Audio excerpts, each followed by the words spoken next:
Welcome to It Takes Two. I'm Blair. And I'm Chris. Today we'll be talking about Real Housewives of Salt Lake City, Season 6, Episode 12. I need you to subscribe, like, share, comment, and hype the video. Blair, you ready? I'm ready. Let's go. So Bronwyn is in a blow-up sloth outfit to pick up Todd from the airport. On the drive home, she explains that Whitney's mad at her for telling Meredith what she said about her possibly mixing pills and alcohol.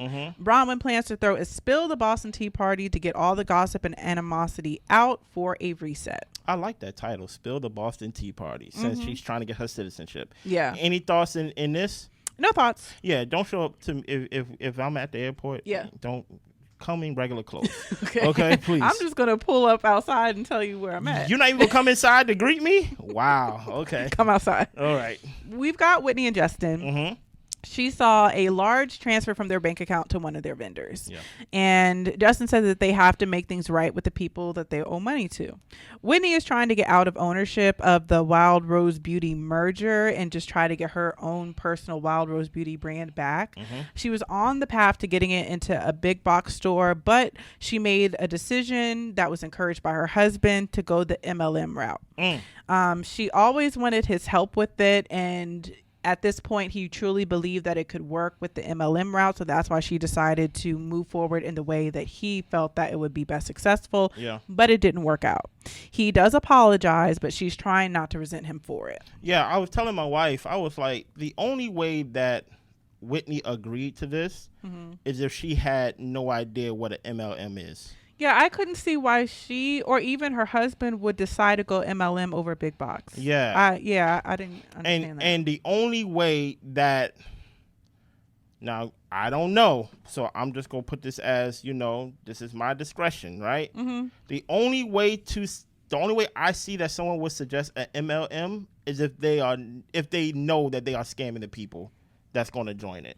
Oh. Yeah, you get what I'm saying? Okay. Like, so that's why I'm like, there's something dishonest about this whole Whitney and her husband thing about making this go to MLM. And I'm just like, especially when you had a chance to put it in Sephora, you had a chance to put it in these other stores and things like that, and you chose to go basically pyramid scheme instead of like actually seeing if the product legit. Is like it just seems it just seems like, hey, we can get fast money if we go MLM because we can use your name on the show to get fast money, upfront money. But eventually, as we saw in the scene, now they got to pay back the money to the vendors. Because I'm thinking, did they think that the fans would want to have it and sell it and do kind of like a Mary Kay route type of situation with it? I don't know. I don't know. But you're not Mary Kay. Yeah. Like this is a collaborative ensemble on this show. There's no one that really stands out as on a star, and Whitney definitely is not. No, so that's why I was like, it's just very strange. Yeah. It's very strange. So Heather has her last kid home, who is going to be graduating. She is going to school in Tampa, and she's decorating the room with her other daughter, who is also in school in Florida. Yeah. Who said that she is having a great time in school and has really just gotten her independence and just learned more about herself being away. So Annabelle comes home. She's excited and surprised by her room being decorated. And I just thought this was a really sweet scene. I think it's such like a pivotal time when you go from high school to college, or if you're not going straight to college, like just kind of getting your own place or figuring out a trade and things like that. I mean, you're really setting up your life for the rest of your life. Yeah. So I love to see when parents are invested in sending their kid off and making it a really memorable occasion. So I love that. Number one, I like what the daughter was talking about, the culture shock of being in Florida compared to growing up in Salt Lake. She was like, when people hear that I'm from Utah and things like that, they ask me, am I Mormon and things like that. And I like the idea that she went to the other side of the country. Yeah, East Coast. You get what I'm saying? Now, will she come back to the West Coast? I don't know. Florida, I don't know. For one, it's not going to be as cold. Yeah. But I do like the idea that she went to a school that's on the other side of the country. Maybe that was on purpose. You get what I'm saying? And I like this scene that Heather had with her daughters. Yeah. Now, there was a law passed in Utah where pride flags can't be hung on government buildings. Yeah. So Bronnwin is making it her mission to have it on all the other buildings. Okay. So she's having her mom help her get the flags together. And Muzzy is willing to help, but she's not going to a strip show. Mm-hmm. Mom doesn't really care what anybody thinks of her at this age, but Bronnwin still cares, and she cares about what her mom thinks. Mom tells her you should. Mm-hmm. Even though she had a daughter young and not being married, Muzzy can admit that Bronnwin has been a good mom to Bryn, and that gets Bronnwin a little emotional because she's always wanted her mom to be proud of her. Yeah. Did this make you view Muzzy in a different way? Not necessarily. I think she's still pretty hard on Bronnwin, but it did show me that she can be supportive when she wants to, but that still doesn't make me feel great because it just makes me feel like she doesn't want to majority of the time. So I think she don't have the know-how. Yeah. Right. Does it make me view her differently? Yes. But because I view her differently doesn't mean that I still want her living with me. I still think Muzzy should have her own place. Don't live with me. Yeah. You get what I'm saying? But I think one thing that when Muzzy was talking about, she's at the age that she's at and she don't really care what people think. And Bronnwin was like, well, how old do I gotta be to basically not care what people think? Because she's admitted to her mother, I care what you think, I care what everybody think. And I like the fact that the conversation took a turn to Muzzy actually giving her daughter praise. Yeah, and pouring into her a little bit. For actually giving her praise and letting her know, I'm proud of you. I'm happy that you're doing this and things like that. Even your daughter, she's a hugger now. She got that from you. You get what I'm saying? And it made her daughter emotional. And here's the thing about it when you have parents like that. You have to accept them for who they are. I'm not talking about the parents that are abusive. I'm not talking about parents that just downright disrespectful, right? She said it out her mouth. Muzzy said she seen her parents and she said, I'm kind of like them. That is what she patterns, right? And you want to make sure that, I see that you are capable of doing this, but you're not capable of doing this on a daily Monday, Tuesday, Wednesday through Friday type of thing, right? So I hope that they can find a balance in basically Bronnwin accepting her mother for who she is. Muzzy, put a muzzle on your mouth sometimes. Don't be what you pattern and try to be what you see from your grandchild and things of that nature. And actually, it feels good to actually have it. Also, another thing too, let me give Muzzy praise for this too. She is not in agreement with pride. Right. And things like that. She's doing it to support Bronnwin. She's doing it to support her daughter, right? And I found that to be touching. Yeah. Right?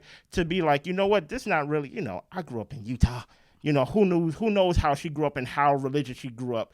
And for her to be like, but this is something that's important to you, to where you want it on every building that's not a government building, sure. You get what I'm saying? But I ain't going to no strip show, right? And I think even though it's not all the way supporting Bronnwin, I think it's meet her halfway. Muzzy is trying. Yeah, right? It shows she's trying. She's trying. But Muzzy, you still gotta go. You can't live with me. So the ladies are heading to Bronwyn's event. Yeah. Brittany does share with the ladies that Meredith apologized for hurting her feelings, and she's going to accept her apology as a step forward. Okay, nice. Bronwyn has found founding father wigs for the ladies. Nice. And the whole Boston Spill the Tea party setup, I thought it was such a fun set. It looked really, cool. It looked real good. Yeah. So they basically have to label their tea someone's name that they've spilled the tea on and then throw the tea into the harbor. Facts. Angie didn't believe Lisa bought a horse. She ended up asking a friend about it and confirmed that Lisa was renting a horse. But Lisa said she's actually about to buy her second horse. Okay. Angie says that Lisa will brag when she buys something new, and she hasn't posted about that horse. I don't believe Lisa has a horse. I don't believe Lisa owns a horse either. Okay. Brittany hasn't spilled the tea on anyone, but she wants to know who spilled the tea on her flirting with the ship members, the crew members. To Jared. The captain, yeah. Yeah, so Whitney brings up she told Justin that Brittany deserves to flirt, and they just pretty much say it was Whitney. Yeah, it was something to where Jared got wind of it, and now they broken up, and they was like, I thought y'all was already broken up. Yeah. Like what's going on with that? Brittany, hey, don't worry about Jared. Worry about your daughter. Yeah. You get what I'm saying? Let's keep going. Heather says that she spilled the tea on Todd making out and farting with someone. She actually was talking about how it was kind of funny, and Bronwyn was not having it. She said, I don't find it funny. You said your piece, throw it into the water. And then Heather ends up changing her tune and saying she apologized because, we're not going to milk that situation. Yeah. Milk something else. Please. And Bronwyn says she spilled the tea on Whitney having the conversation about Meredith, and she shouldn't have said it. Whitney asked, why didn't she stop the conversation? You ended up just laughing while we were talking. She thought she was having a private combo with a friend, but Bronwyn tells her, if you are uncomfortable with it coming out, you shouldn't have said it, period. And the beef is between y'all. Okay. Now, Bronnwin is wrong for that. Yeah. I can admit that Bronnwin's wrong for that. You're over here being a bone carrier. You're going to get caught up one day. Of course. And this is the day you got caught up. You got caught. Because you don't have to take every single thing back. And I think that's where some people get exhausted with Bronnwin, is because, yes, there are some things that you could take back and forth to carry the conversation along. That didn't necessarily had to be taken to Meredith, I don't think. Yeah, and I think that's why whenever Bronnwin is going through her ups and downs and things like that, people don't really sympathize with her when she's feeling down and crying and things like that. They be like, you know what, it serves you right, Bronwyn, because you be over here lying about necklaces, you be doing all this other stuff and being a bone carrier. The thing about being a bone carrier is, guess what? You're gonna get caught. Yeah. There's a means to an end. It's not just, there's no bone carrier in any reality TV show, no matter what franchise, got away with just being a bone carrier without them being caught. So Meredith is still sticking to the fact that she did not go off on Brittany. Yes. And Whitney is a liar. Whitney asked for the crazy pills that she's taken. She calls Meredith an alcoholic and a pill popper since she wants to call her a liar. Stop right there. Now, this is no longer about Brittany. Do you get what I'm saying? Brittany is even though the victim in all of this is Brittany. Yeah. Right? Brittany already said early on that, hey, me and Meredith, we're moving forward. Yeah. So now we're going to stay on this Meredith did this or didn't do this on the plane. And now, what's her name? Whitney. She's taking it personal because she's like, don't call me a liar. Don't call me a liar, because when you call me a liar, you trigger me. And then you trigger me to do something and say things that's really mean to you. And then she took the gloves off, and now she's like, you're an alcoholic and you're a pill popper. Yeah, that was wild. She I'm crossed the line. like, you crossed the line too much. Yeah. Especially if all people are calling you as a liar. But let's keep going. So Meredith brings out a gift for everyone. I like gifts. And it is a urine drug test. I'm not peeing I ain't peeing no jar though. Meredith is happy to take a test. She thinks people who are making accusations should take the test. Whitney's putting the test away, and Meredith says, see, I see you putting the test away. I see you. Whitney says, you always go to sleep, then the next day you get more and more mad. She's witnessed this behavior in other people with substance issues, and she recognizes it in Meredith. Yeah. So Meredith, yelled at Whitney on the plane. Meredith is denying it. Mary, we see a flashback of Mary talking about how she was yelling at Whitney on the plane. Yeah. And Heather says, Meredith, you said that if you're friends with her, we're done. Meredith is saying she never said that. And Heather says, then why would you apologize? And Meredith says that she apologized for snapping at her. She is saying that everyone lied on her. And Heather's upset because Meredith is questioning her loyalty and her experience, which triggers her because the Mormon church did that to her as well. Heather asked Meredith to just take accountability for what happened and apologize. And Meredith tells them, let's move on. First of all, Meredith is trying to be she's trying to give a little semantics with a side of lies, right? Yeah. She said, I said that I apologize if I snapped on you. Yeah. You know what I'm saying? Because we can't be too sure. Because I didn't say I snapped on you, but if you felt like I did, that's what I said. Yeah. Again, we got so far away. This just lets me know that, Meredith, this is your season to basically get talked about. Yeah. Because this is no longer about Brittany's over it. You get what I'm saying? This is no longer about Brittany. Now it's about, I know what I saw.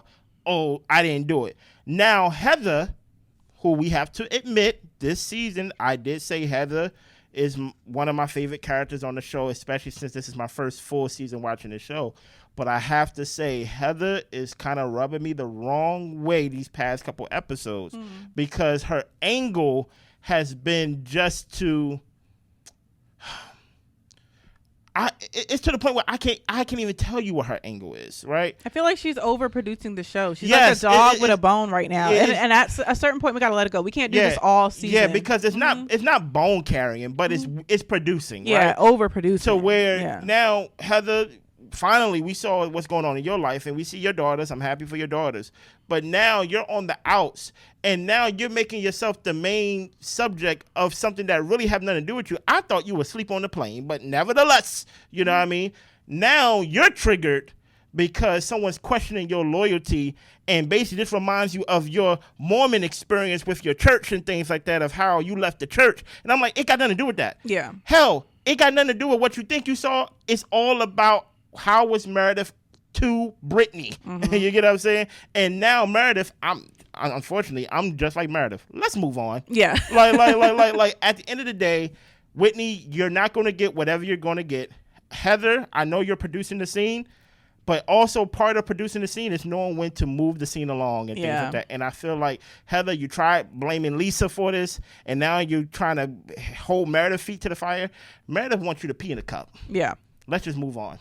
So Bronnwin reveals her dress, which has the Constitution on it. And now it's time for the ladies to set the rules to govern their friendship. Okay. So families are off limits. Be a woman of your word. Forgive. Business, marriage, and children are off limits. Meredith says, stop the reactive abuse. And Whitney had to look it up. And it's pretty much when, you're being... maybe I should look it up, but I believe it's when someone is abusing somebody, and then the person who gets abused starts to react based off of what they're experiencing. Sure. Yeah. And so Whitney was like, okay, so you're talking about yourself essentially. And Heather says no more farts, talking to Mary. Well, let's talk about these rules. Family off limits, that's a stupid rule. No. What type of show we gonna have then?